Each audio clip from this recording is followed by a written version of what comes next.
നമസ്കാരം, JB ജംഗ്ഷനിലേക്ക് സ്വാഗതം. കഴിഞ്ഞ ദിവസം നമ്മോടൊപ്പം ഉണ്ടായിരുന്നത് കേരളത്തിന് മാതൃകയായ, ഒരുപക്ഷെ ഹൃദയത്തിൻ്റെ ഭാഷയിൽ സംസാരിക്കുന്ന ഒരു ഡോക്ടറായിരുന്നു. മറ്റാരുമല്ല, ഡോക്ടർ ജോസ് ചാക്കോ പെരിയപുരം.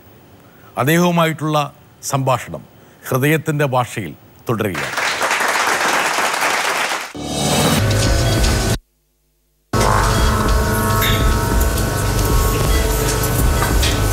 കാമുകന്മാരുടെ ഹൃദയമെടുത്ത് അമ്മാനമാടി എന്നൊക്കെ പറയുന്ന പോലെ അത്ര ലാഘവത്തോടുകൂടി ഈ ഹൃദയമെടുത്ത് നിങ്ങൾ ഇതെങ്ങനെയാണ് എന്താണ് ഇതിൻ്റെ ടെക്നിക്ക്, എന്താണ് ഇതിൻ്റെ മാജിക്? ഒരുപാട് മുരടന്മാരെയൊക്കെ കൊണ്ടുവന്നിരുത്തുന്ന ഒരു കസേരയാണ്. ഇവിടെ ഈ കസേരയിൽ ഹൃദയത്തെ കൈകാര്യം ചെയ്യേണ്ട അതേ തന്മയത്വത്തോടെയാണ് എനിക്കിപ്പോൾ ഡോക്ടറെ കൈകാര്യം ചെയ്യേണ്ടി വരുന്നത്. ഹൃദയത്തിൻ്റെ ഭാഷയിലൊക്കെ സംസാരിക്കുക എന്ന് പറയും. ഏതാ ഭാഷ ഹൃദയത്തിൻ്റെ ഭാഷ?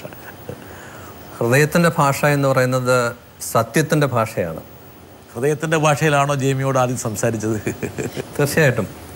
പ്രണയവിവാഹമായിരുന്നു? അല്ല. ആദ്യമായിട്ടൊരു കൈ ഇങ്ങനെ നെഞ്ചോട് ചേർത്ത് വെച്ച് ഒരു ആഹ്വാനം, അതാദ്യമായിട്ടുണ്ടായത് കൊച്ചിയിലെ ഹാർട്ട് ഫൗണ്ടേഷന് വേണ്ടിയിട്ടാണ്. എന്താണ് താങ്കളുടെ മനസ്സിലേക്ക് ആദ്യം വന്നത്? അവിടെ ആ പെട്ടിയിലിരിക്കുന്ന ഹൃദയത്തെക്കാൾ കൂടുതൽ മിടിച്ചിരുന്നത് വേണമെങ്കിൽ ഡോക്ടറുടെ ഹൃദയമായിരിക്കാം. എത്ര ഹൃദയ ശസ്ത്രക്രിയ ഡോക്ടർ ചെയ്തിട്ടുണ്ടാവും? ഏകദേശം 15,000-നോടടുപ്പം. 15,000 ഹൃദയങ്ങളുമായിട്ട് താങ്കൾ സംവദിച്ചു കഴിഞ്ഞു. ആദ്യത്തെ ഹാർട്ട് റീട്രാൻസ്പ്ലാന്റ്, രണ്ടാമത്തെ ഹൃദയം മാറ്റിവെക്കൽ ശസ്ത്രക്രിയ ഞാൻ ചെയ്തിട്ടില്ല, ചെയ്യുന്നത് ഞാൻ കണ്ടിട്ടില്ല, ഇന്ത്യയിൽ ആരും ചെയ്ത് വിജയിപ്പിച്ചിട്ടില്ല. ആ റെക്കോർഡ് താങ്കൾ അവിടെ കരസ്ഥമാക്കി. 8 മണിക്കൂറായാലും 13 മണിക്കൂർ വരെ ഒറ്റ നിൽപ്പിൽ നിന്നുകൊണ്ട് എനിക്ക് ശസ്ത്രക്രിയ ചെയ്യേണ്ട സാഹചര്യങ്ങൾ വന്നിട്ടുണ്ട്. ഒരു ഗ്ലാസ് വെള്ളം പോലും കുടിക്കാൻ പറ്റാത്ത സാഹചര്യത്തിൽ. പ്രതിഭാ പാട്ടീലിൻ്റെ കയ്യിൽ നിന്ന് താങ്കൾ പത്മശ്രീ പുരസ്കാരം വാങ്ങുന്നുണ്ട്. പക്ഷേ എനിക്ക് തോന്നുന്നത് ഇങ്ങനെയുള്ള നിർധനരായ സാധാരണക്കാരായ ആൾക്കാർ, താങ്കളുടെ കൈകൾ ദൈവത്തിൻ്റെ കൈകളാണ്, അതുകൊണ്ട് എനിക്ക് വിശ്വസിക്കാമെന്ന് ഒരു ചെറുപ്പക്കാരൻ പറയുമ്പോൾ ഏത് പത്മശ്രീയേക്കാളും പത്മഭൂഷണേക്കാളും വലിയ അംഗീകാരമായിട്ടാണ് എനിക്ക് തോന്നുന്നത്. ഡോക്ടർക്കും അങ്ങനെ തന്നെ ആയിരിക്കണം അനുഭവിക്കുന്നത്. തീർച്ചയായിട്ടും. നമ്മളുടെ പേഷ്യൻസ്, അവരുടെ ബന്ധുക്കൾ, അവരൊക്കെ വന്നിട്ട് അവരുടെ സ്നേഹപ്രകടനങ്ങൾ, വികാരങ്ങൾ, അതിനേക്കാൾ കൂടുതലൊരു അംഗീകാരം ഒരു ഡോക്ടർക്ക് ലഭിക്കാനില്ല. അതെനിക്ക് ആവോളമുണ്ട്. പ്രത്യേകിച്ച് ഇത്തവണത്തെ ഈ ഹാർട്ട് ട്രാൻസ്പ്ലാന്റേഷൻ കഴിഞ്ഞപ്പോഴത്തേക്കും കേരള ജനത ആകമാനം ഞങ്ങൾക്ക് വേണ്ടി പ്രാർത്ഥിച്ചിരുന്നു ഒരു വിജയത്തിനായിട്ട്. എത്രയോ രോഗികൾ, ആയിരക്കണക്കിന് രോഗികൾ ഞങ്ങളെ ആശംസിച്ചു. അതൊക്കെയാണ് ശരിക്കും സമൂഹത്തിൽ നിന്ന് എനിക്ക് കിട്ടിയ അംഗീകാരം. തീർച്ചയായിട്ടും ഇംഗ്ലണ്ടിൽ പോയിട്ട് തിരിച്ച് എന്തിനു വന്നു എന്നുള്ള ചോദ്യത്തിന്, എന്തിനു വന്നു എന്നൊരു പക്ഷേ ആരെങ്കിലും താങ്കളോട് ചോദിച്ചിട്ടുണ്ടാവുമെങ്കിൽ ആ ചോദിച്ചവർക്ക് കിട്ടിയിട്ടുള്ള മറുപടിയാണ് ഇപ്പോൾ, അല്ലേ എന്ന് വിശ്വസിക്കാം. എത്രയോ ആൾക്കാർ മറ്റു രാജ്യങ്ങളിൽ സേവനം നടത്തുന്നുണ്ട്. പക്ഷെ അവർക്കൊന്നും താങ്കൾക്ക് കിട്ടിയിട്ടുള്ള അത്രയും ഈ പറഞ്ഞ വാക്കുകളോ വചനങ്ങളോ കിട്ടിയിട്ടുണ്ടാവില്ല. വരട്ടെ ഒരാൾ. ഡോക്ടർ ജോസ് ചാക്കോ പെരിയപുരത്തിനെ എൻ്റെ ജീവിതത്തിൽ ഞാൻ 2 പ്രാവശ്യമേ കണ്ടിട്ടുള്ളൂ. ആദ്യം കാണുന്നത് 2002-ലാണ്. എൻ്റെ മദറിൻ്റെ ഹൃദയ സംബന്ധമായ രോഗം കാണിക്കാനാണ് പോയത്. അന്ന് ഡോക്ടർ എന്നോട് പറഞ്ഞു, ഹൃദയമല്ല കാര്യം, ശ്വാസകോശത്തിലാണ്, അതിൻ്റെ എക്സ്പേർട്ടിനെ കാണിക്കണം എന്ന് കണ്ടുപിടിച്ച് എന്നോട് പറയുന്ന ഡോക്ടറാണ്. വെറും 2 മിനിറ്റോ 3 മിനിറ്റോ നീളമുള്ള ഒരു കൂടിക്കാഴ്ച. അതിനുശേഷം വർഷങ്ങൾ കണ്ടിട്ടുമില്ല, ടെലഫോണിൽ പോലും ബന്ധപ്പെട്ടിട്ടില്ല. പിന്നെ ഈ അടുത്ത കാലത്ത്, വളരെ അടുത്ത കാലത്ത് എൻ്റെ മൂത്ത സഹോദരൻ്റെ ഹൃദയ ശസ്ത്രക്രിയക്കായിട്ട് ലിസി ഹോസ്പിറ്റലിൽ വെച്ച് ഡോക്ടറെ കാണുന്നു. അപ്പോൾ ഡോക്ടർ ഈ 13 വർഷങ്ങൾക്ക് മുമ്പ് എൻ്റെ മദറിനുണ്ടായിരുന്ന അസുഖം പോലും ഓർത്തു വെച്ചിരിക്കുന്നു എന്ന് അറിഞ്ഞപ്പോൾ ഞാൻ ഞെട്ടിപ്പോയി. എത്ര പേരെ കാണുന്ന ഡോക്ടറാണ്. ഡോക്ടർ എല്ലാവർക്കും അറിയാൻ ഭയങ്കര എക്സ്പേർട്ടാണ്, കഠിനാധ്വാനിയാണ്, രാപ്പകൽ അധ്വാനിക്കും. എത്രമാത്രം പേഷ്യൻസിനെ കണ്ടു തീർക്കണം അത്രമാത്രം പേഷ്യൻസിനെ കണ്ടു തീർക്കാൻ ആഗ്രഹിക്കുന്ന ആളാണ്, അർപ്പണമുള്ള ആളാണ്. പാച്ചിക്ക പറഞ്ഞൊരു കാര്യമുണ്ട്. ഇപ്പം താങ്കൾ എത്രയോ വർഷങ്ങൾക്ക് മുമ്പ് ഒരു ഹൃദയം എടുത്ത് കൊടുത്തപ്പോൾ ആ ഹൃദയത്തിൻ്റെ ഉടമയുടെ ആ വീട്ടിലെ അംഗങ്ങളുടെ പേര് പോലും താങ്കൾ പറഞ്ഞു. എനിക്കൊന്ന് 10 എത്രയോ വർഷം മുമ്പുള്ളത് അല്ലേ?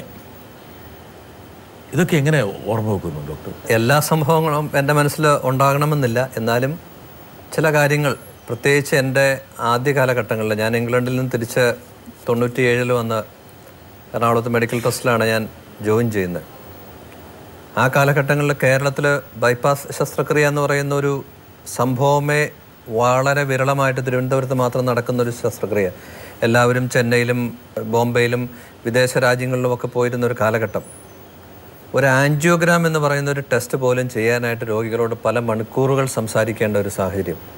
ബൈപ്പാസ് വേണമെന്നൊരു പേഷ്യനോട് പറഞ്ഞ് സംസാരിച്ച് കഴിഞ്ഞാൽ പിന്നെ ആ രോഗിയെ നമ്മൾ കാണുന്നില്ല. വർഷങ്ങൾക്ക് ശേഷം ചെന്നൈയിൽ പോയി ഡോക്ടർ KN ചെറിയാൻ ബൈപ്പാസ് ചെയ്തു എന്ന് പറഞ്ഞ് തിരിച്ചു വരുമ്പോൾ ഏതെങ്കിലും ഒരു ഒക്കേഷനിൽ വഴിയിൽ വെച്ച് കാണുമ്പോഴായിരിക്കും നമ്മളത് മനസ്സിലാക്കുക. അങ്ങനത്തെ ഉള്ളൊരു കാലഘട്ടത്തിൽ ഏതെങ്കിലും ഒരു പേഷ്യൻ്റ് എന്നെക്കൊണ്ട് സർജറി ചെയ്യിപ്പിക്കാൻ ഒരു തീരുമാനം എടുക്കുകയാണെങ്കിൽ തീർച്ചയായിട്ടും എന്നെ സംബന്ധിച്ചിടത്തോളം ആ വ്യക്തിയെ ഓർക്കാതിരിക്കാനാവില്ല. അതുകൊണ്ട് എൻ്റെ ഇനീഷ്യൽ കാലഘട്ടങ്ങളിൽ 97-ലാണ് ഞാൻ ആദ്യമായിട്ട് കേരളത്തിൽ ബൈപ്പാസ് ശസ്ത്രക്രിയ ചെയ്യുന്നത്. അന്ന് മുതലുള്ള ഏകദേശം 2003-2004 കാലഘട്ടം വരെ ഒരു വർഷത്തിൽ കൂടി വന്ന 200 അല്ലെങ്കിൽ 250 ശസ്ത്രക്രിയകൾ മാത്രം ചെയ്തിരുന്ന ഒരു കാലഘട്ടം. അതിന് മാത്രം നമ്പേഴ്സ് ബിൽഡപ്പ് ചെയ്യുന്നില്ല. അതുകൊണ്ട് ഓരോ വ്യക്തികളെയും രോഗികളെയും പലപ്പോഴും അവരുടെ കുടുംബാംഗങ്ങളെയും അവർ മാത്രമല്ല ഞാൻ ആ കാലഘട്ടങ്ങളിൽ ഇപ്പോഴും ഉണ്ട് എല്ലാ പേഷ്യൻസിനും എൻ്റെ ടെലിഫോൺ നമ്പർ മൊബൈൽ നമ്പർ കൊടുക്കുമായിരുന്നു. രാത്രി 10 മണിക്കും 11 മണിക്കും. അത് സാധ്യമാണോ താങ്കൾക്ക് മൊബൈലിൽ സംസാരിക്കാൻ? ഇന്നും ആക്ച്വലി മൊബൈൽ നമ്പർ എല്ലാവരുടെയും കയ്യിലുണ്ട്. പക്ഷേ അത്രയും സാധിക്കാത്തത് കൊണ്ട് തന്നെ എന്നെ സപ്പോർട്ട് ചെയ്യുന്ന ഒത്തിരി സ്റ്റാഫ് എനിക്കുണ്ട്. ഉദാഹരണത്തിന് ലക്ഷ്മി ഇവിടെയുണ്ട്. ഏത് പേഷ്യൻ്റ് എപ്പോൾ വിളിച്ചാലും പുള്ളിക്കാരത്തിൽ ഞാൻ സംസാരിക്കുന്നത് പോലെ തന്നെ എല്ലാ ഡീറ്റെയിൽസും കൊടുക്കും. ഡോക്ടറെ മിമിക്രി ചെയ്യാറുണ്ടോ? ഡോക്ടർ സംസാരിക്കുന്ന പോലെ തന്നെ സംസാരിക്കുന്നു പറഞ്ഞുകൊണ്ട് ഞാൻ ചോദിച്ചാൽ കേട്ടോ. അതുപോലെ ഞങ്ങളുടെ PRO രാജേഷ്. എന്താ ഡോക്ടറെ കുറിച്ച് രാജേഷിനുള്ള ഒരു ഇത്?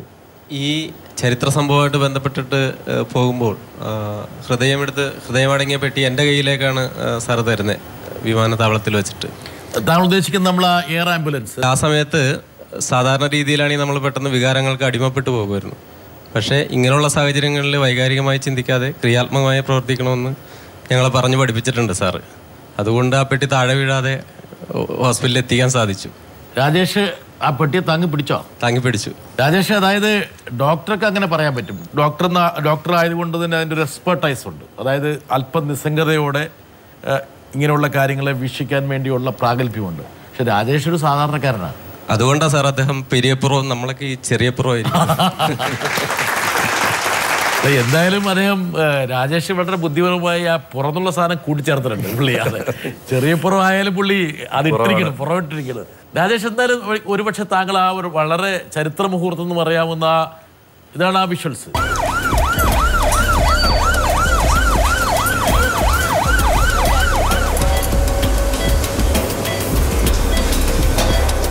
ഇതല്ലേ? ഇതാണ് രാജേഷ്. കണ്ട രാജേഷ്? കൃത്യമായിട്ട് രാജേഷ് ഞങ്ങൾ മാർക്ക് ചെയ്യുകയാണ്. അതാണ് രാജേഷ് പെട്ടി ഹൃദയത്തോട് ചേർത്താ പിടിച്ചേക്കുന്നത്. ഈ സംഭവത്തിൽ എനിക്ക് വേറൊരു സന്ദേശം കൂടി സമൂഹത്തിന് കൊടുത്തതായിട്ട് തോന്നിയിട്ടുണ്ട് സാർ. ആരും പറഞ്ഞിട്ടില്ല. ഈ നീലകണ്ഠ ശർമ്മയുടെ ഹൃദയം തിരുവനന്തപുരത്ത് നിന്ന് അവർ സ്വാമിയെ ശരണമയ്യപ്പ എന്ന ശരണമന്ത്രങ്ങളോടെ യാത്രയാക്കിയത്. ലിസി ആശുപത്രിയുടെ ഓപ്പറേഷൻ തിയേറ്ററിൻ്റെ മുമ്പിൽ അത് കേട്ടത് സ്വർഗസ്ഥനായ പിതാവ് എന്നുള്ള പ്രാർത്ഥന. അപ്പോൾ ഈ ഹൃദയം ജാതിമത ചിന്തകൾക്ക് അതീതമായിട്ട് കാലാതീതമായിട്ട് വർത്തിക്കുമെന്ന് നമുക്ക് ഒരു വലിയൊരു മതസൗഹാർദ്ദത്തിൻ്റെയും മതമൈത്രിയുടെയും ഒരു ചിന്തയാണ്. രാജേഷ്, ഇതൊക്കെയാണ് ഞാൻ പറഞ്ഞ പോലെ ഇന്ന് ഒരുപാട് വർഗീയതയുടെയും മറ്റുള്ള വിഭ്രാന്തിയുടെയും തീവ്രവാദത്തിൻ്റെയൊക്കെ ഒരുപാട് നാമ്പുകൾ നമ്മുടെ സമൂഹത്തിൽ ഇങ്ങനെ പൊട്ടിമുളയ്ക്കുന്ന സമയത്ത് ഒരു ഹൃദയം മറ്റൊരു മതസ്ഥന് വിശ്വസ്തന് ഏൽപ്പിച്ചു കൊടുക്കുമ്പോൾ അവർ കാണിക്കുന്ന ഹൃദയ വിശാലത, അതിൻ്റെ ഒരു 100 അല്ലെങ്കിൽ 1000 അംശം നമ്മൾ ജീവിച്ചിരിക്കുന്ന ശക്തിയുള്ള ഹൃദയവുമായിട്ട് നടക്കുന്ന ആൾക്കാർ കാണിച്ചിരുന്നെങ്കിൽ ഈ ലോകവും സമൂഹവും എത്രത്തോളം വ്യത്യസ്തമാകുമായിരുന്നു ഡോക്ടർ. തീർച്ചയായിട്ടും നമ്മളെപ്പോഴും ചിന്തിക്കേണ്ട കാര്യമാണ്. നമ്മളുടെ ഈ നമ്മുടെ സൊസൈറ്റി ഇപ്പോൾ ഒരു so much of a selfish and destructive മെൻറ്റാലിറ്റിയിലേക്ക് പോകുന്നൊരു സമൂഹമാണ്. ഈ ജൈവകൃഷിയെ പറ്റി നമ്മൾ നേരത്തെ പറഞ്ഞു. ജൈവകൃഷി എന്ന് പറയുന്നത് ഒരു വളം അല്ലെങ്കിൽ മരുന്നടിക്കാത്തൊരു പ്രൊഡക്റ്റ് കിട്ടുന്നു എന്നുള്ളതിനേക്കാൾ ഉപരി മണ്ണിനോട് മനുഷ്യൻ്റെ സ്നേഹം, ആ മണ്ണിനെ സ്നേഹിക്കുന്ന വ്യക്തി മനുഷ്യനെ സ്നേഹിക്കുന്നു. അതുപോലെ തന്നെ ക്രിയേറ്റിവിറ്റിയാണ്. ഒരു ചെടി വളരുന്നു, അത് ഫലം നൽകുന്നു, ആ ഫലം അത് വളരുന്നതും കാണുന്നു, ഫലം പുറപ്പെടുവിക്കുന്നത് കാണിക്കുന്നു, അത് ക്രിയേഷനാണ്. പക്ഷേ ഇപ്പോൾ നമ്മൾ സമൂഹത്തിൽ എന്താണ് കാണുന്നത്? അവിടെ ബോംബ് പൊട്ടുന്നു, ഇവിടെ ബോംബ് പൊട്ടുന്നു, പ്രശ്നങ്ങൾ, ആളുകാർ കൊല്ലപ്പെടുന്നു. ആ ഡിസ്ട്രക്റ്റീവ് മെൻറ്റാലിറ്റിയിൽ നിന്നും മാറി ഒരു നന്മയുള്ളൊരു സമൂഹത്തിലേക്ക് കൊണ്ടുവരുന്നു. ഡോക്ടർ, ഈ ഒരു സംഭവത്തിൽ ഇപ്പോൾ രാജേഷ് പറഞ്ഞ പോലെ വലിയൊരു മെസ്സേജും കൂടി ആ ഒരു ഹൃദയം മാറ്റിവെക്കലിൽ ഉണ്ടായിരുന്നു. ഒരു സാധാരണ മാറ്റിവെക്കലിനപ്പുറത്ത് ഒരുപക്ഷെ നമ്മുടെ സമൂഹത്തിൻ്റെ വേറൊരു തലത്തിൽ ചർച്ച ചെയ്യപ്പെടേണ്ട വലിയ സന്ദേശം ആ ഒരു ഹൃദയം പ്രസരിപ്പിച്ചിരുന്നു. അതുപോലെ തന്നെ ടീം വർക്കിൻ്റെ ഒരു പ്രസക്തി. ഇപ്പോൾ ഡോക്ടർക്ക് ഒരു വലിയൊരു ടീമുണ്ട്. ഡോക്ടർ നേരത്തെ പറഞ്ഞ പോലെ ഒരു ടീമിലൂടെ മാത്രമേ എന്തെങ്കിലും സാധ്യമാകാൻ പറ്റുള്ളൂ. ഒരു സെൽഫിഷ് ആയിട്ടുള്ള അല്ലെങ്കിൽ ഒരു ഏകപക്ഷീയമായിട്ടുള്ള യൂണിറ്ററി ആയിട്ടുള്ള ഒരു ആക്ഷനും ഒരു സമൂഹത്തിലും വിജയം കണ്ടിട്ടില്ല, കാണുകയുമില്ല. അതിനെക്കുറിച്ച് പറയാൻ വേണ്ടി ഒരാൾ നമ്മുടെ ഇടയിലേക്ക് വരുന്നുണ്ട്. മാറ്റിവെക്കേണ്ടുന്ന അവയവം നമ്മൾ ആംബുലൻസിൽ എയർപോർട്ടിലേക്ക് എത്തിക്കുമ്പോഴും എയർപോർട്ടിൽ ഹോസ്പിറ്റലിലേക്ക് എത്തുമ്പോഴും ശരിക്കും ആംബുലൻസ് ഒരു വാഹനത്തിൻ്റെ പിറകെയാണ് പോകുന്നത്. കാരണം തിരുവനന്തപുരത്തായാലും കൊച്ചിയിലായാലും വളരെ കൺജസ്റ്റഡ് ആയിരിക്കുന്ന ഒരു ട്രാഫിക്കാണുള്ളത്. അവിടെ ഒരു ആംബുലൻസിന് ഒറ്റയ്ക്ക് പോകാൻ പറ്റില്ല. പക്ഷേ ആക്ച്വലി യഥാർത്ഥത്തിൽ ആംബുലൻസിനെ പോലും ഗൈഡ് ചെയ്ത് എത്തിക്കുന്നത് മുമ്പിലിരിക്കുന്ന പൈലറ്റാണ്. അതിലെ ഡ്രൈവറുടെ സ്കില്ല്, ആ ഡ്രൈവറുടെ സ്കില്ലെന്ന് പറയുന്നത് വളരെ സ്പീഡിൽ പോകുന്ന സമയത്തുണ്ടാകുന്ന അപകടങ്ങൾ പോലും ഒഴിവാക്കേണ്ടതുണ്ട്. അങ്ങനെ ഒഴിവാക്കി ആ ജാക്സൻ്റെ നേതൃത്വത്തിലുള്ള ജാക്സൺ ഡ്രൈവ് ചെയ്തിരിക്കുന്ന വാഹനം അത് കാണിച്ചിരിക്കുന്ന കാണിച്ചിരിക്കുന്ന ശുഷ്കാന്തി, എനിക്ക് തോന്നുന്നത് ചില സമയത്തൊക്കെ നമ്മൾ പോലീസിൻ്റെ പ്രവർത്തനങ്ങൾ പോലീസ് എല്ലാം ചെയ്യേണ്ടത് തന്നെയാണ് എന്നുള്ളതുകൊണ്ട് ഒരുപക്ഷെ അമിതമായിരിക്കുന്ന പ്രതീക്ഷ കൊണ്ടായിരിക്കാം പിന്നെ പോലീസിന് പ്രത്യേകിച്ച് നമ്മൾ എടുത്ത് പറയപ്പെടുന്ന ഒരു അവസ്ഥ ഉണ്ടായില്ല. പക്ഷേ പിന്നീട് അത് സോഷ്യൽ മീഡിയ ഒക്കെ വളരെ വലിയ ഒരു മൂവായി അങ്ങനെ അർഹിക്കുന്ന എല്ലാവർക്കും തന്നെ ഒരു പ്രാധാന്യം പിന്നീട് കിട്ടുകയും അത് ഈ കിട്ടേണ്ടതിൻ്റെ ആവശ്യകത ഒരാളെ പുകഴ്ത്തി പറയാൻ വേണ്ടിയിട്ടല്ല, ഇത്തരം പ്രവർത്തികൾ ചെയ്യാൻ ഇനി മറ്റുള്ളവരെ പ്രേരിപ്പിക്കാൻ ഇത് വളരെ പ്രധാനപ്പെട്ട ഒരു കാര്യമാണ്. എന്തായിരുന്നാലും ഒരു കൂട്ടായ്മയുടെ വിജയമാണ്. ഈ കൂട്ടായ്മ നമ്മൾ എല്ലാ മേഖലയിലും കാണിക്കുകയാണെങ്കിൽ കേരളം എന്ന് പറയുന്നത് യാതൊരു സംശയമില്ല ഒരു പുതിയ ലോകത്തേക്ക്, കേരളത്തിന് ഒരു പുതിയ തലത്തിലേക്ക് കൊണ്ടുപോകാൻ നമുക്കെല്ലാവർക്കും കഴിയും. ശ്രീ വിജയൻ IPS ആണ്. അദ്ദേഹം ഇതുപോലെ സാമൂഹ്യ പരമായിട്ടുള്ള ഒരുപാട് ആക്ടിവിറ്റീസിൽ വ്യാപൃതനായ ഒരാളാണ്. ഒരാളും കൂടെ നമുക്ക് ഈ പശ്ചാത്തലത്തിൽ വരേണ്ടതുണ്ട്. ഈ ഒരു പ്രോസസ്സിൽ പങ്കെടുത്തൊരു വ്യക്തിയാണ്. ആദ്യത്തെ എയർ ആംബുലൻസ് സിസ്റ്റം കൊണ്ടുവന്നതിന് ശേഷം ഞാൻ പറഞ്ഞതുപോലെ ഒരുപാട് ആർഗൻ ഡൊണേഷനിൽ തന്നെ ഒരു അവയർനെസ്സാണ്. ഇതിന് മുന്നേയും ഹാർട്ട് ട്രാൻസ്പ്ലാന്റേഷൻ ഒരുപാട് സ്ഥലങ്ങളിൽ നടന്നു. ഡോക്ടർ തന്നെ ഒരുപാട് ഹാർട്ട് ട്രാൻസ്പ്ലാന്റേഷൻ ചെയ്തിട്ടുണ്ട്. ഒരുപാട് ഹോസ്പിറ്റൽസിലേക്ക് ട്രാൻസ്പ്ലാന്റേഷനുള്ള ഒരു പദ്ധതി എല്ലാ ഹോസ്പിറ്റലിലേക്കും ഇന്ന് ഏകദേശം കേരളത്തിൽ വളരെ വിജയകരമായിട്ട് ചെയ്യുന്നുണ്ട്. പക്ഷേ എയർ ആംബുലൻസ് മുഖേന നമ്മളൊരു ട്രാൻസ്പ്ലാന്റ് ചെയ്ത് സാധ്യമായിരുന്നു. പക്ഷേ ഭയങ്കര വലിയൊരു ഇമ്പാക്റ്റ് ആയിരുന്ന ആ സംഭവം. അതിൽ എല്ലാ പത്രമാധ്യമങ്ങളും ഒരുപാട് നന്നായിട്ട് കവർ ചെയ്ത് and all credit goes to എല്ലാ പ്രസ് പീപ്പിളിനാണ്. എന്ന് വെച്ചാൽ ഈ വിഷയം കേരള ഒട്ടാകെ അവതരിപ്പിക്കുകയും ഒരു ആർഗൻ ഡൊണേഷനിൽ തന്നെ ഒരു റെവല്യൂഷനായിട്ട് മാറിയ സംഭവമാണിത്.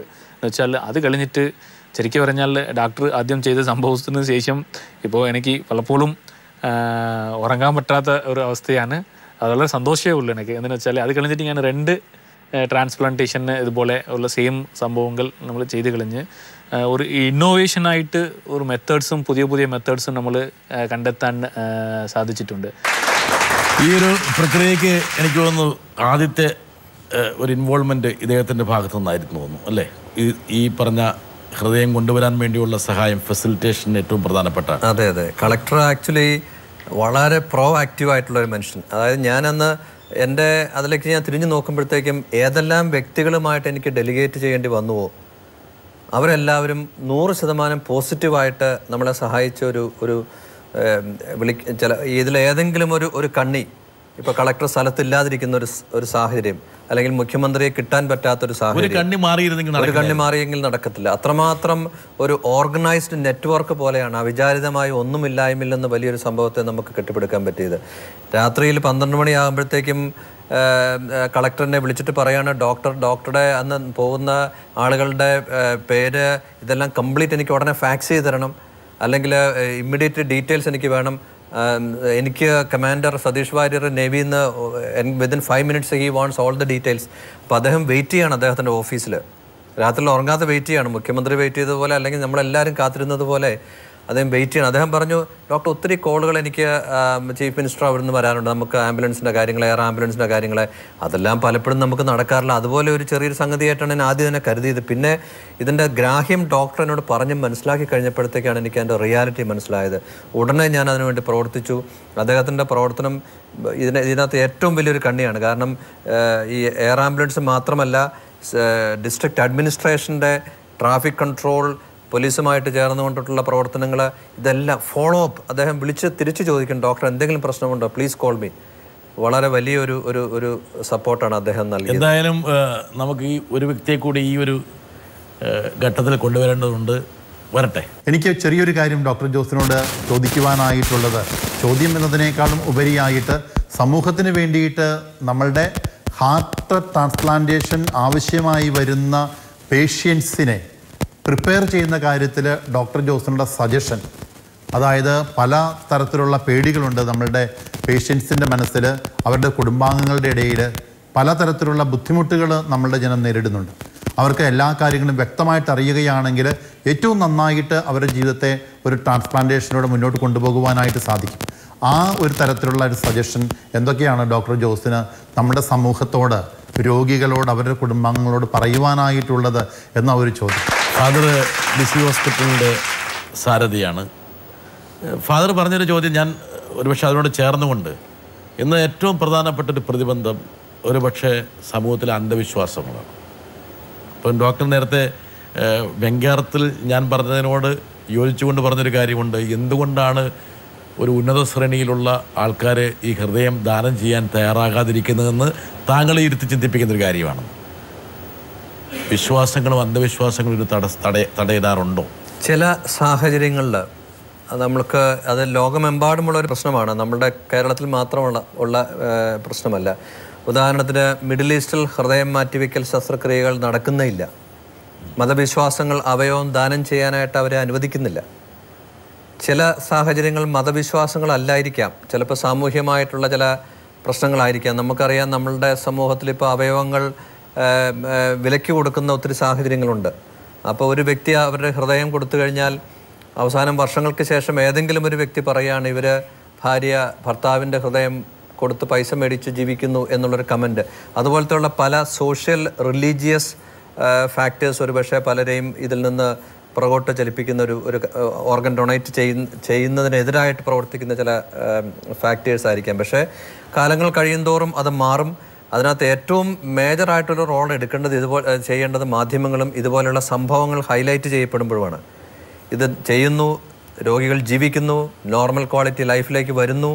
അപ്പോൾ നമ്മൾ എൻഡ് ഓഫ് ദ റോഡ്, ജീവിതം തീർന്നു എന്ന് വിശ്വസിച്ചിരിക്കുന്ന ചില വ്യക്തികളെ ഇതുപോലത്തെയുള്ള സാഹചര്യങ്ങൾ കാണുമ്പോഴാണ് ഇതുപോലത്തെയുള്ള സർജറിക്ക് വരാനായിട്ടുള്ള പേഷ്യൻസിന്. എനിക്ക് തോന്നുന്നു അച്ഛൻ ചോദിച്ചത് ഈ ഹൃദയ ശസ്ത്രക്രിയക്ക് വെയിറ്റ് ചെയ്ത് നിൽക്കുന്ന ആളുകളെ മോട്ടിവേറ്റ് ചെയ്യുന്നതിനെ പറ്റിയാണ് ചോദിച്ചതെന്നുള്ളതാണ് ഞാൻ മനസ്സിലാക്കുന്നത്.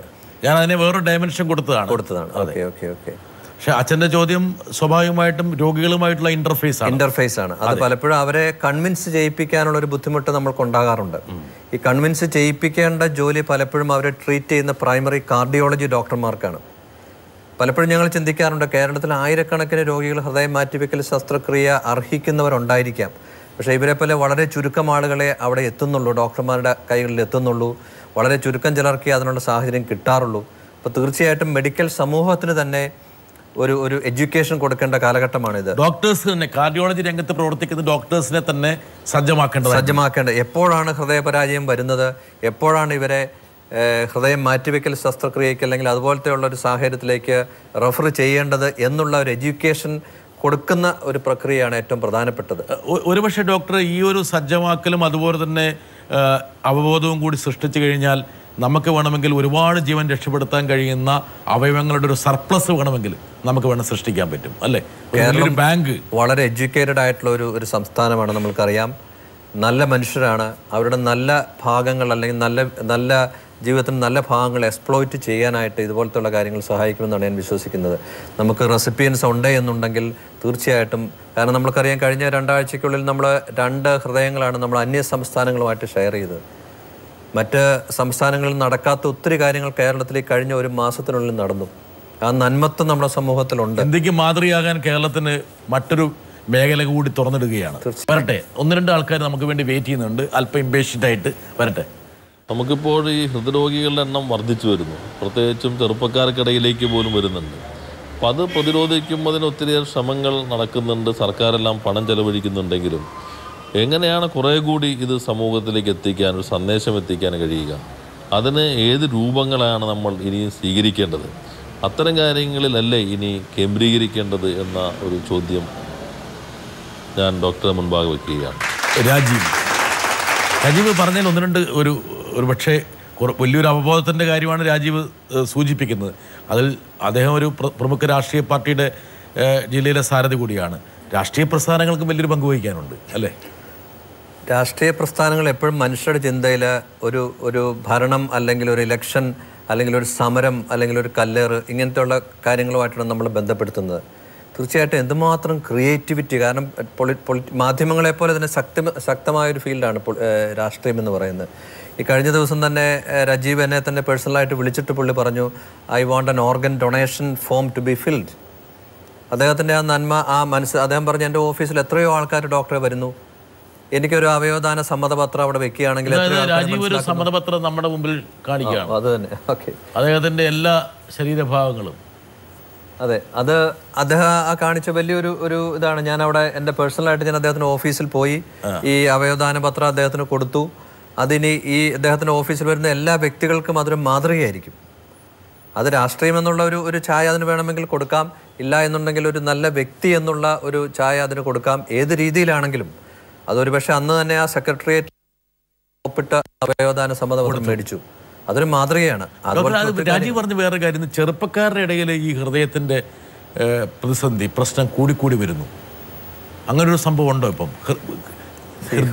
ഹൃദ്രോഗം പാശ്ചാത്യ രാജ്യങ്ങളിൽ സംഭവിക്കുന്നതിനേക്കാൾ ഏകദേശം 10-15 വർഷങ്ങൾക്ക് മുമ്പ് നമ്മളുടെ ഇന്ത്യയിലും കൊച്ചു കേരളത്തിലും നമ്മുടെ ആ ഏജ് ഡിസ്ട്രിബ്യൂഷൻ, അതായത് ഞാൻ 96 ഇംഗ്ലണ്ടിൽ നിന്ന് തിരിച്ചു വരുമ്പോൾ അവിടെ ഏകദേശം 300-350 ഹൃദയ ശസ്ത്രക്രിയകൾ ഞാൻ ചെയ്തിരുന്നു. 50 വയസ്സിൽ കുറഞ്ഞ ഒരു സായിപ്പിൻ്റെ ബൈപ്പാസ് പോലും ഞാൻ ചെയ്തിട്ടില്ല. പക്ഷേ കേരളത്തിൽ വന്നു 2 വർഷം കഴിഞ്ഞപ്പോഴത്തേക്കും ഞാൻ ചെയ്ത ബൈപ്പാസ് ശസ്ത്രക്രിയയിൽ ഏകദേശം 30% വ്യക്തികൾ 45 വയസ്സിന് താഴെയുള്ളവരായിരുന്നു. വളരെ വ്യത്യസ്തമായൊരു ഇൻസിഡൻസ് ആണ്. പ്രായം കുറഞ്ഞു വരും. ചെറുപ്പത്തിലെ ഹൃദ്രോഗം ഡെവലപ്പ് ചെയ്യുന്ന ഒരു സാഹചര്യം ഒരുപക്ഷെ നമ്മുടെ ജീവിത ശൈലിയുടെ പ്രശ്നങ്ങളാകാം, നമ്മളുടെ സ്ട്രെസ് ഫാക്ടേഴ്സ് ആകാം, അല്ലെങ്കിൽ നമ്മുടെ കോമ്പറ്റേറ്റീവ് സ്പിരിറ്റ് ആകാം, അൺഹെൽത്തി ലിവിങ് ഹാബിറ്റ്സ് ആകാം, ലാക്ക് ഓഫ് എക്സസൈസ്, ഇതൊക്കെ നമ്മുടെ സമൂഹത്തിലേക്ക് ഒത്തിരി വരുന്നുണ്ട്. തീർച്ചയായിട്ടും എഡ്യൂക്കേഷൻ അതിൻ്റെ ഒരു ഭാഗമാണ്. നമ്മൾക്കറിയാം, ഒരു 40 വയസ്സുള്ള ഒരു വ്യക്തി ഹൃദ്രോഗം വന്ന് മരണപ്പെട്ട് കഴിഞ്ഞാൽ അനാഥമാകുന്ന ഒരു യുവതി, ഒരു യുവത്വത്തിലെ ഭർത്താവിനെ നഷ്ടപ്പെടുന്ന ഒരു ഭാര്യ, കൊച്ചുകുട്ടികൾ. അപ്പോൾ അത് ഒരു കുടുംബത്തിന് മാത്രമല്ല സമൂഹത്തിന് തന്നെ ഒരു വലിയ വെല്ലുവിളിയാണ്. അവരുടെ കോൺട്രിബ്യൂഷൻ വരുന്നതിന് മുമ്പ് തന്നെ അവർ പൊലിഞ്ഞു പോകുന്നു. സാധാരണ ഇന്ന് മോഡേൺ ഡോക്ടേഴ്സിനെ കുറിച്ച് പറയുന്ന ഒരു ആസ്പെക്റ്റ് അല്ല ഞങ്ങൾക്ക് പെരിയപുരം ഡോക്ടറെ കുറിച്ചുള്ളത്. കാരണം ഹൃദയമുള്ള ഒരു ഡോക്ടറാണ് അദ്ദേഹം ശസ്ത്രക്രിയകൾ നടത്തുക മാത്രമല്ല, ഇതൊരു രഹസ്യമാണ്. പാവപ്പെട്ട ഒരു രോഗി വന്നാൽ അദ്ദേഹത്തിൻ്റെ പെരിയപുരം ഫൗണ്ടേഷനിൽ നിന്ന് പണം അനുവദിക്കാൻ കൂടി അദ്ദേഹം തയ്യാറാവാറുണ്ട്. എനിക്ക് പലപ്പോഴും വളരെ ആശ്ചര്യം തോന്നിയിട്ടുണ്ട്, ഇത്രയും ടൈം ഡോക്ടർക്ക് എങ്ങനെ മാനേജ് ചെയ്യാൻ സാധിക്കുന്നു, എങ്ങനെയാണ് ഇത്രയും അധികം രോഗികളും ഇത്രയും അധികം സമ്മർദ്ദങ്ങളും ഉണ്ടാകുമ്പോൾ അതിനെ അതിജീവിക്കാൻ. ശസ്ത്രക്രിയ നടത്തുക മാത്രമല്ല, മറിച്ച് ഒരാളോട് പെരുമാറുന്ന ഒരു രീതിയിൽ പോലും ഒരു വ്യത്യാസം കാണിക്കാതെ എങ്ങനെയാണ് സഹിഷ്ണുതയോടുകൂടി ഇതെല്ലാം കൈകാര്യം ചെയ്യാൻ കഴിയുന്നത് എന്നാണ് എനിക്ക് ഡോക്ടറോട് ചോദിക്കാനുള്ളൊരു ചോദ്യം. സഹിഷ്ണുത. ഡോക്ടറെ, കുറേ 5-6 ഓപ്പറേഷനെല്ലാം കഴിഞ്ഞ് പിന്നെ ഇറങ്ങി ഒരു രോഗി അവിടെ നിൽക്കുമ്പോൾ നമ്മുടെ ബോഡി ലാംഗ്വേജിൽ ഒരു മാറ്റം വരില്ലേ? അല്ലെങ്കിൽ ശബ്ദഭാഷയിലൊക്കെ ഒരു മാറ്റം വരില്ലേ? രാജേഷ്, വരില്ലേ? സാധാരണ മറ്റു ഡോക്ടർമാർക്ക് വരില്ലേ? ഒത്തിരി പോസിറ്റീവ് എനർജി ഉള്ളതല്ല, മറ്റേ നമ്മൾ പരിചയപ്പെടുന്ന എത്രയോ ഡോക്ടർമാരെ എടുത്ത് ചാടാറുണ്ട് രോഗികളുടെ മുമ്പിൽ, ഇല്ലേ? ഇല്ലേ? തീർച്ചയായിട്ടും. ഹോസ്പിറ്റലിൽ കാണാറില്ലേ? പലപ്പോഴും കണ്ടുകൂട്ടിയിട്ടുണ്ട്. അതിനെ ദിവസം കാണുന്നില്ല ആൾക്കാരെ അവിടെ. അതിനിടയിൽ ഈ ഡോക്ടർ മാത്രം ഇങ്ങനെ വളരെ സമചിത്തതയോടെ നമ്മുടെ ആ ഒരു ശൈലി മാത്രം അവലംബിച്ചുകൊണ്ട് സംസാരിക്കുന്നത് എങ്ങനെയാണ്? ഈ അവിടെ കാണിക്കുന്ന അതിന്റെ കുറച്ച് ബാക്കി നമ്മുടെ സ്റ്റാഫിന് കൊടുക്കാറുണ്ട്. അപ്പം എവിടെയെങ്കിലും നമ്മൾ കോമ്പൻസേറ്റ് ചെയ്യണം. അതെ അതെ അതെ, ഇത് പ്രഷർ കുക്കറാ. എവിടെയെങ്കിലും ഇത് പോകാതിരിക്കാൻ പറ്റില്ല. വീട്ടിൽ വരാത്ത കൊണ്ട് പുള്ളിക്കാരത്തിന് രക്ഷപ്പെട്ടു. അതെ. എന്തായാലും ഡോക്ടർ, ഇങ്ങനെ ഒരു ഇക്വിലിബ്രിയം, ഒരു സമചിത്തത, ഒരു സന്തുലിതാവസ്ഥ എങ്ങനെ പാലിക്കുന്നുള്ളതാണ് ഹൈബി ചോദിച്ചത്. അത് ബ്രിട്ടാസ്, ഒരു ഡോക്ടർ എന്നുള്ള ഒരു നിലയിൽ ഒരു രോഗി, ആ രോഗി എന്തർഹിക്കുന്നുവോ അത് കൊടുക്കുക എന്നുള്ളത് ഞങ്ങളുടെ ഒരു റെസ്പോൺസിബിലിറ്റിയാണ്. രോഗി ഒരു ഡോക്ടറുടെ കാരുണ്യത്തിലാകരുത് അദ്ദേഹത്തിൻ്റെ ചികിത്സ ലഭിക്കേണ്ടത്.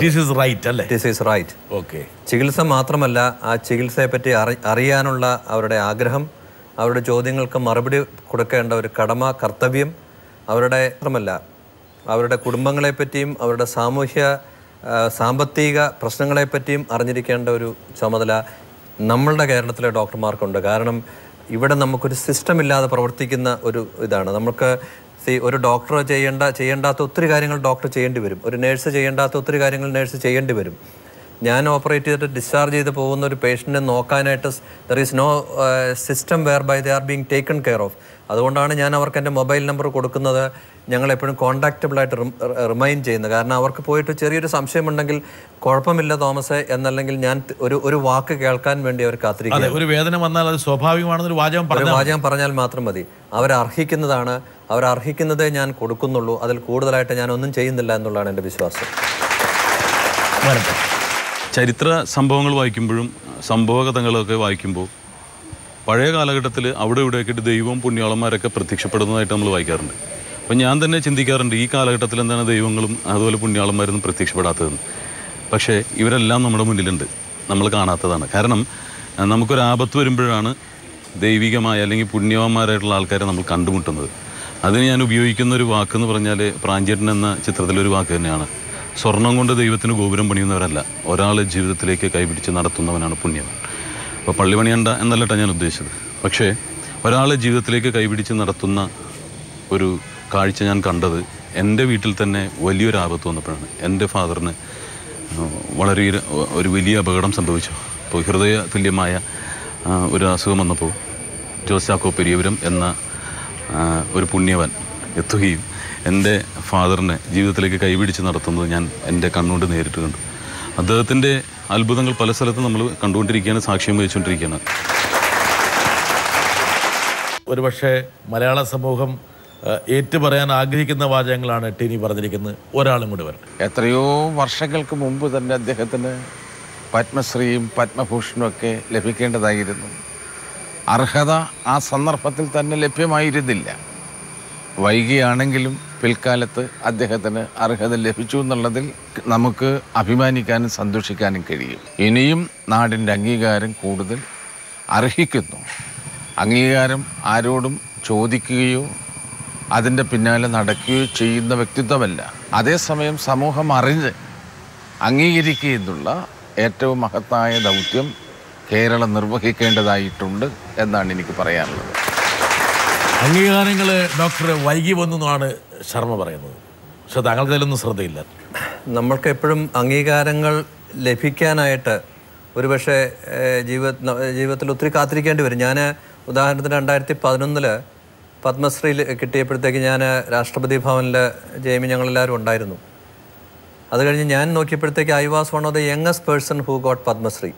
ഓഫ് കോഴ്സ് ജയറാം ഉണ്ടായിരുന്നു. പക്ഷേ അവിടെ പത്മശ്രീ പത്മഭൂഷൺ കിട്ടിയവരെല്ലാവരും എന്നെക്കാളും 10-15 വർഷങ്ങൾക്ക് ശേഷമുള്ള വ്യക്തികളായിരുന്നു.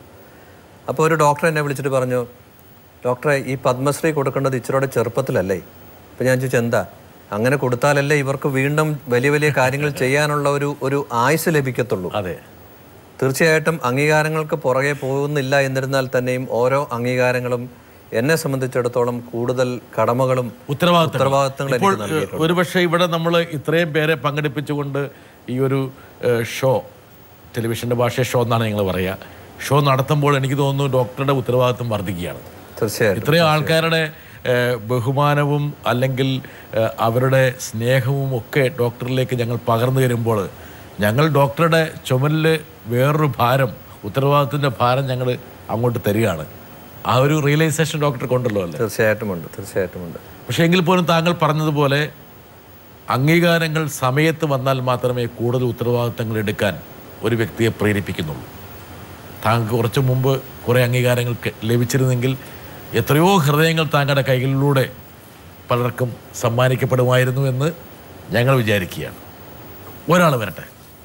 നമ്മൾ ഏകദേശം 50 വർഷമായി പരിചയം തുടങ്ങിയിട്ട് ഈ 50 വർഷം മുമ്പുള്ള ഓർമ്മകൾ എൻ്റെ മനസ്സിൽ ഇങ്ങനെ വന്നു പോകുന്നു. ഈ അവസരത്തിൽ നമ്മൾ ഏറ്റുമാനൂരിനടുത്തുള്ള വെട്ടിമുകൾ എന്ന ഒരു ഗ്രാമത്തിലെ സെൻറ്റ് പോൾസ് UP സ്കൂൾ വിദ്യാർത്ഥികളായിരുന്ന കുട്ടിക്കാലം ഞാൻ ഓർക്കുകയാണ്. സ്പോർട്സിലും ജോസിനുണ്ടായിരുന്ന കഴിവും താല്പര്യവുമൊക്കെ ഞാൻ ഓർക്കുന്നു. അത് പലർക്കും ഇന്ന് അറിവുണ്ടാവുകയില്ല. താങ്കൾക്ക് പത്മശ്രീ ലഭിച്ചു. അതിനുശേഷം നടന്ന ഒരു വലിയ ചടങ്ങിൽ എന്നെ പ്രത്യേകം ക്ഷണിച്ചു. എന്നെ സദസ്സിന് പരിചയപ്പെടുത്തി ഒരു പഴയ സുഹൃത്ത് എന്ന നിലയിൽ എന്നെക്കൊണ്ട് ഏതാനും വാക്കുകൾ സംസാരിപ്പിച്ചു. ഇതൊക്കെ എനിക്ക് അത്യധികം സന്തോഷം തരുന്ന കാര്യമാണ്. ഇത് ഞാൻ എന്നും ഓർത്തിരിക്കും. ഡോക്ടറുടെ ഒരുപാട് കുസൃതികൾ അറിയാവുന്ന ഒരാളാണ് അദ്ദേഹം. ചേച്ചി, ഇവിടെ സ്ക്രീനിൽ വന്ന ആളെ കണ്ടോ? ഇദ്ദേഹത്തിന് ഡോക്ടറെ കൂട്ടാതെ ഇദ്ദേഹത്തിന് എടുത്ത് ചെന്ന് കഴിഞ്ഞാൽ ഇദ്ദേഹം ഒരുപാട് കാര്യങ്ങൾ പറഞ്ഞു തരും. കുട്ടിക്കാലത്തെ ഒരുപാട് കാര്യങ്ങൾ. ഡോക്ടർ സ്പോർട്സ് താരം കൂടിയായിരുന്നു. ഞാൻ സബ് ജൂനിയർ ജൂനിയർ കാലഘട്ടങ്ങളിൽ I was the athletic champion of my school, LP school, UP school and high school. ഇത് സെൻറ്റ് പോൾസ് പ്രൈമറി സ്കൂളിലായിരുന്നു. അത് കഴിഞ്ഞ് മാന്നാനം സെൻറ്റ് എഫ്രൈം സ്കൂൾ. അവിടെ ഇല്ലായിരുന്നെങ്കിൽ താങ്കൾ ഒരു കായികതാരമായി മാറിയായിരുന്നു. എൻ്റെ ഷേപ്പ് അതിന് അനുവദിക്കുന്നുണ്ടോ എന്ന് എനിക്ക് അറിഞ്ഞുകൂടാ. എങ്കിലും പക്ഷെ താങ്കളും ഇപ്പോഴും ഒരു കുഴപ്പമില്ലല്ലോ. ഞാനത് ഇടയ്ക്ക് എനിക്കൊരു ദൈവവിളി ഉണ്ടായി. ഞാനൊരു സെമിനാരിയുടെ ഒരു പടി വരെ ചെന്നതാണ്. അപ്പോൾ ഒരു വൈദ്യനായില്ലെങ്കിൽ ഞാൻ ചിലപ്പോൾ ഒരു വൈദികനാകുമായിരുന്നു എന്ന് എനിക്ക് തോന്നുന്നു. വൈദികൻ എന്ന കാരണം ഡോക്ടറുടെ സംസാരത്തിൽ ഒരു വൈദികൻ്റെ എല്ലാവിധ ഭാവങ്ങളും ഉണ്ട് ആക്ച്വലി. ഇതാണ് താങ്കളുടെ പഴയ ഫോട്ടോ. ഇതിലേതാണ് ഡോക്ടർ? ഇതിൽ ആ സ്റ്റൂളിൽ വലതുവശത്ത് നിൽക്കുന്ന ആളാണ് ഞാൻ. എൻ്റെ അന്ന് തന്നെ ഒരു പാതിരിയാകാനുള്ള ഭാവം മുഖത്തുണ്ട്. ഇത് സഹോദരിമാരാണല്ലേ? 2 സഹോദരിമാര്, ആനി, ലില്ലി ആൻഡ് മൂത്ത ബ്രദർ ഡോക്ടർ മാത്യു താഴെ നിൽക്കുന്ന പുള്ളി ഇപ്പോൾ ഇംഗ്ലണ്ടിൽ പീഡിയാട്രീഷ്യനാണ്. ഇനി ഞാൻ ഒരു ശബ്ദം കേൾപ്പിക്കാം. സമയം പെട്ടെന്ന് എത്ര സമയം കൊണ്ട് പറഞ്ഞത് ഡോക്ടർക്ക് അറിയാവുന്ന ആളാണ്. ഒരു അടുത്തുള്ള ഡോക്ടറുടെ വീടിൻ്റെ അടുത്തുള്ള ആളാണ്. നോക്കണം, സമയം തരും ഞാൻ എത്ര സമയം കൊണ്ട് പറയുന്നു. Okay, thank you so much അപ്പ for being the best dad ever. ആളെ മനസ്സിലായ? That's my son. ഒന്ന് ആലോചിക്കേണ്ടി വന്നു കേട്ടോ. വരട്ടെ. Hello everyone watching this programme. ഞാൻ എൻ്റെ ചേട്ടൻ ജേക്കബിനെയും അനിയൻ ജോണിനെ റെപ്രസെൻറ്റ് ചെയ്താണ് സംസാരിക്കാൻ പോകുന്നത്. First of all thank you so much അപ്പ for being the best dad ever. വീട്ടിലധികം നേരം സ്പെൻഡ് ചെയ്യാറില്ലെങ്കിൽ ആ സമയം സൊസൈറ്റിക്ക് വേണ്ടി സ്പെൻഡ് ചെയ്യുന്നതാണ് അപ്പയുടെ മെയിൻ സക്സസിൻ്റെ കാരണം. പിന്നെ അപ്പനെ കുറിച്ച് നോട്ടീസ് ചെയ്തിരിക്കുന്നത് റിസ്ക്സ് എടുക്കാൻ റെഡി ആയിട്ടുള്ളൊരു ഡോക്ടറാണ്. അപ്പോൾ 2003 മെഡിക്കൽ ട്രസ്റ്റ് വെച്ച് നടന്ന ഹാർട്ട് ട്രാൻസ്പ്ലാന്റ് ആണ് മെയിൻ എക്സാമ്പിൾ. ഹോസ്പിറ്റലിലെ മറ്റ് ഡോക്ടേഴ്സ് എല്ലാവരും ക്രിട്ടിസൈസ് ചെയ്തപ്പോഴും ആ റിസ്ക് എടുത്ത് ആ ട്രാൻസ്പ്ലാന്റ് ചെയ്ത് became the first successful transplant in Kerala. പിന്നെ അതിൻ്റെ പിന്നെ ഞങ്ങളുടെ അമ്മയുടെ സപ്പോർട്ടും പ്രയർസും എല്ലാം ഉണ്ട്. പിന്നെ ലിസിയിലും മെഡിക്കൽ ട്രസ്റ്റിൽ ഭയങ്കര ഹാർഡ് വർക്കിങ്ങും ഡെഡിക്കേറ്റഡ് ആയിട്ടുള്ളൊരു സ്ട്രോങ് ടീം അപ്പയ്ക്ക് ഉണ്ടായിരുന്നു. പിന്നെ പറയാനുള്ളത്, എവിടെ പോയാലും ഞങ്ങൾക്ക് പ്രൗഡായിട്ട് പറയാം ദാറ്റ് യു ആർ ആ dad. Thank you so much അപ്പ. ഡോക്ടർ നല്ല ക്രിസ്തീയ ഭക്തിഗാനങ്ങൾ പാടുമെന്നോട് ഒരാൾ പറഞ്ഞു. അത് ശരിയായ ഒരു ഇൻഫർമേഷൻ ആയിട്ട് തോന്നുന്നില്ല. ശരിയല്ലേ? ഞാൻ പണ്ടൊരു പാട്ട് പാടി പക്ഷെ അതോടുകൂടി ഞാൻ പാട്ട് നിർത്തി. അത് ടിനി ടോം ആങ്കർ ഇരുന്ന സവാരി ഗിരിഗിരി എന്ന് പറയുന്ന ഒരു പ്രോഗ്രാം ഉണ്ടായിരുന്നു. അപ്പോൾ എന്നോട് പാടാൻ പറഞ്ഞു. അപ്പോൾ ഞാൻ പറഞ്ഞു, ടിനി എന്നോട് പാടിപ്പിക്കരുത്. അപ്പോൾ അദ്ദേഹം പറഞ്ഞു, അച്യുതാനന്ദൻ പോലും ഇവിടെ വന്ന് പാടിയെന്ന് പറഞ്ഞു. അങ്ങനെ ഞാൻ പാട്ട് പാടിക്കഴിഞ്ഞ് പലരും എന്നെ വിളിച്ചു പറഞ്ഞു. ഏത് പാട്ടായിരുന്നു പാടിയത് ഡോക്ടർ? ഒരു കൊച്ചു സ്വപ്നത്തിന് ചെറുമായി. നമുക്ക് ട്രൈ ചെയ്ത് നോക്കാം അല്ലേ? ഒന്ന് ചേച്ചി കൂടെ കൂടി കൊടുക്കണം കേട്ടോ. ജെയ്മി നന്നായിട്ട് പാടും. ഓക്കെ, രണ്ടുപേരും കൂടെ പാടല്ലോ. Okay, ready, 1 2 3. ഒന്ന് കൂടി കൊടുത്താൽ മതി. ഇത് സഹായിച്ചു കൊടുക്ക്. ഓപ്പറേഷനോ സഹായിക്കുന്നില്ല, ഇങ്ങനെയൊന്നും സഹായിച്ചു കൊടുക്കാതെ. അപ്പോൾ ഒരു പാട്ട് പാടും ഡോക്ടർ. ഓക്കെ, ശരി. അങ്ങനെ പ്രത്യേകിച്ച് ഒരു പാട്ടെന്ന് പറഞ്ഞാൽ ഞാനിതൊരു ഒരു കലയുമായിട്ട് ആകപ്പാടെ കലയുമായിട്ടുള്ള ബന്ധം ആബേലച്ചൻ്റെ ഒരു ബന്ധം മാത്രമേ. ആബേലച്ചൻ ഡോക്ടറുടെ അങ്കിളാണല്ലേ? എൻ്റെ ഫാദറിൻ്റെ ബ്രദറാണ്. അതെ. അപ്പോൾ അദ്ദേഹം ഒരു ഈശ്വരനെ തേടി ഞാൻ അലഞ്ഞു എന്ന് പറഞ്ഞൊരു പാട്ട് എഴുതിയിരുന്നു. അപ്പോൾ ഞങ്ങളെല്ലാവരും നമ്മളിപ്പോൾ ഈ പറയുന്ന നമ്മൾ ദൈവത്തെ അന്വേഷിച്ച് നടക്കുന്ന അവസാനം തിരിഞ്ഞ് ദൈവത്തിലേക്ക് ടിനി ടോം പറഞ്ഞ പ്രിൻസിപ്പിളിലുള്ള ഒരു പാട്ട് തന്നെയാണ്. ഓക്കെ. ഈശ്വരനെ തേടി ഞാൻ നടന്നു, മൈലുകൾ തടഞ്ഞു ഞാൻ നടന്നു, അവസാനം എന്നിലേക്കു ഞാൻ തിരിഞ്ഞു, അവിടെയാണ് ഈശ്വരനെന്ന് ഞാൻ കണ്ടു. അങ്ങനെ ഒരു അർത്ഥം വരുന്നൊരു പാട്ട്. അത് തെറ്റാണ്. എങ്ങനെയാണ് പാടേണ്ടതെന്ന് ഞാൻ ഒരാളെ കൊണ്ട് പാടിപ്പിച്ച് കേൾപ്പിക്കാം. പാടുക. ദൈവസ്നേഹം വർണ്ണിച്ചിടാൻ വാക്കുകൾ പോരാ, നന്ദി ചൊല്ലിത്തീർക്കുവാനീ ജീവിതം പോരാ. കഷ്ടപ്പാടിൻ കാലങ്ങളിൽ രക്ഷിക്കുന്ന സ്നേഹമോർത്ത എത്ര സ്തുതിച്ചാലും മതി വരുമോ? ദൈവസ്നേഹം വർണ്ണിച്ചിടാൻ വാക്കുകൾ പോരാ. ഇനി ഒരു വാചകം പോലും പറയുന്നതിൽ പ്രസക്തിയില്ലാന്ന് എനിക്കറിയാം. ചേച്ചിയുടെ ആ വാക്കുകളിൽ നമുക്ക് ഈ സംഭാഷണം അവസാനിപ്പിക്കേണ്ടതായിട്ടുണ്ട്. ഡോക്ടർ എല്ലാവിധ ആശംസകളും. ഇതാണ് ഡോക്ടറുടെ വിവാഹ സമയത്ത് ആബേലച്ഛൻ അവിടെ നിൽക്കുന്നു. എന്തുകൊണ്ടും സാർത്ഥകമായിട്ടൊരു മുഹൂർത്തമാണ്. ഈ ഘടകങ്ങളെയൊക്കെ ഈ ഒരു പരിപാടിയിലേക്ക് സന്നിവേശിപ്പിക്കാൻ ഞങ്ങൾ കഴിഞ്ഞതിൽ ഞങ്ങൾക്ക് അതിയായ സന്തോഷമുണ്ട്. ഒരുപാട് ഹൃദയങ്ങൾ, ഇനിയും 10,000-കണക്കിന് ഹൃദയങ്ങളെ താങ്കൾ കൈകാര്യം ചെയ്യട്ടെ. ഒരുപാട് ആൾക്കാരുടെ ജീവൻ വീണ്ടും തുടിക്കട്ടെ എന്ന് നമ്മൾ ആഗ്രഹിക്കുന്നു, ആശിക്കുന്നു. താങ്കൾക്ക് തരാൻ വേണ്ടി ഒരു ചെറിയ ഉപഹാരമായിട്ടൊരു ഫോട്ടോ. ഇത് മറ്റാരുമല്ല, ഇത് വലിയൊരു മുഹൂർത്തമാണ്.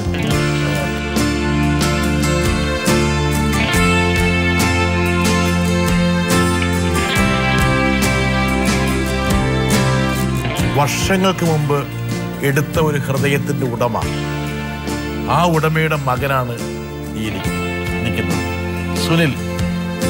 ഈ സുനിലിൻ്റെ അച്ഛനാണ് വലിയൊരു ഹൃദയം പ്രദാനം ചെയ്യുന്നത്. കേരളത്തിന് മാതൃകയായി അല്ലെങ്കിൽ ഡോക്ടറെ സൃഷ്ടിച്ച ഒരു ഹൃദയത്തിൻ്റെ ഉടമയുടെ മകനാണ് അദ്ദേഹം.